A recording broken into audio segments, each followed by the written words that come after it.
ఎట్లా ఉందన్న కాంగ్రెస్ పాలన? ఈ కాంగ్రెస్ పాలన ఇది కోతికి బెల్లం చిప్ప దొరికినట్టుగా ఉన్నది.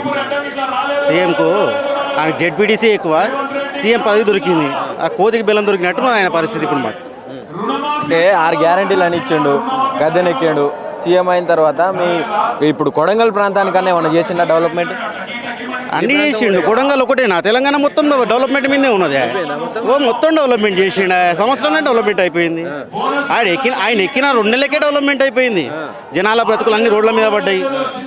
ఇంకా ఏం చేయాలి? మేము మా వ్యవసాయాలు కూడా చేసుకునేది ఏం లేదు. ఏదో రోడ్ల మీద పోయి ఏదో పని చేసుకొని బతకాలి. ఇప్పుడు మా భూముల్లో అక్కడ ఆయన చేసుకుంటే ఏంటంటే ఎప్పుడు చూడు ఆయన కమిషన్ల కోసమే చూసుకుంటున్నాడు తప్ప ప్రజల గురించి ఆలోచన చేస్తలేడు. అదే ఆయన పరిస్థితి. ప్రజల గురించి ఆలోచన. ప్రజాపాలన, ఇందిరమ్మ రాజ్యం ప్రజాపాలన అని చెప్తా ఉన్నాడు కదా.